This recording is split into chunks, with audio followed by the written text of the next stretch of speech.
प्रभु यीशु मसीह के मधुर और मीठे नाम में आज दिनांक 19 जुलाई दिन बुधवार को हम आप सब श्रोताओं का हार्दिक स्वागत करते हैं। आज के दिन के लिए वचन लिया गया है दूसरा राजा की पुस्तक उसका दूसरा अध्याय 9 पद। कृपया अपनी आत्मा का दूना भाग मुझ पर दे। प्रियो, एलिशा और गेहजी दोनों एक ही समय में रहते थे और वे दोनों पूर्णकालीन सेवा में थे। जबकि एलिशा एलिय्याह की सेवा करता था, गेहजी एलिशा की सेवा करता था। हालांकि उनमें ये समानताएं थी, लेकिन उनकी वास्तविकता, प्यास और भूख में बड़ा अंतर था। एलिशा भाविक था और आत्मा के वरदानों का भूखा था, और इसलिए वो छाया के समान एलिय्याह के पीछे पीछे चलता रहा। लगभग 15 वर्षों तक उसने एलिय्याह की सेवा की। एक सेवक की तरह, एक नौकर की तरह, एक शिष्य की तरह उसने अपना संपूर्ण जीवन एलिय्याह के कदमों में बिता दिया। किसी भी माध्यम से वो उस आत्मा के वरदान को प्राप्त करना चाहता था जो एलिय्याह के पास था। ऐसी लालसा और भूख गेहजी में नहीं पाई गई जो एलिशा का सेवक था।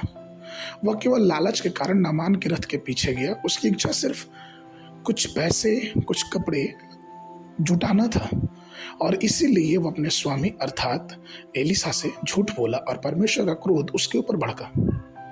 प्रियो, हमको वही मिलेगा जिससे हमें भूख रहती है। और यदि हम अपने दिल में यह कहते हैं कि हमारे पास पहले से सब कुछ पर्याप्त है, अर्थात हमारी आध्यात्मिक चीज़ें हमारे पास हैं और हमें अब और अनुभव की ज़रूरत नहीं है, तो आध्यात्मिक चीज़ें जो हमारे पास अभी हैं, हमारी प्रगति वहीं से रुक जाएगी। प्रभु के लिए महान कार्य करने के लिए हमारे अंदर प्यास और भूख रहना बड़ा जरूरी है।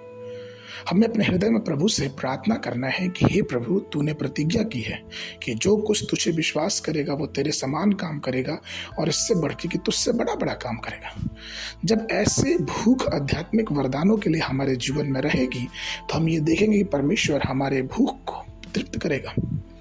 उन दिनों में एलिशा की आध्यात्मिक लालसा की बहुत सारी परीक्षाएं थी।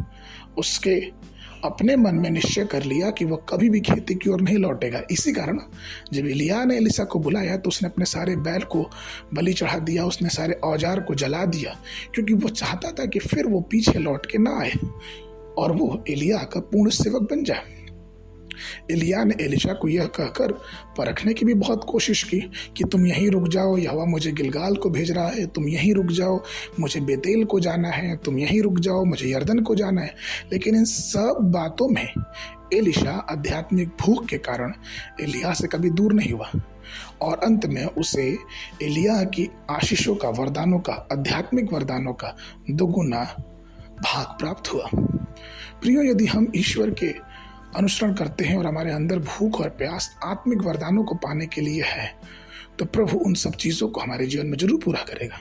लेकिन प्रश्न ये उठता है कि क्या हमारे जीवन में उस आत्मा के वरदानों के पाने की लालसा है या नहीं। आज के मनन के लिए इफिसियों की पत्री उसका 4 अध्याय 8 पद। वह ऊंचे पर चढ़ गया, उसने मनुष्यों को बधुआई में पहुंचाया और मनुष्यों को दान दिया। बाइबल अध्ययन के लिए सुबह के समय भजन संगीता की पुस्तक उसका 23, 24, 25 अध्याय, संध्या के समय प्रेरितों के काम उसका 21 अध्याय 18 पद से लेके 40 पद तक। परमेश्वर आप सबको आशीष दे।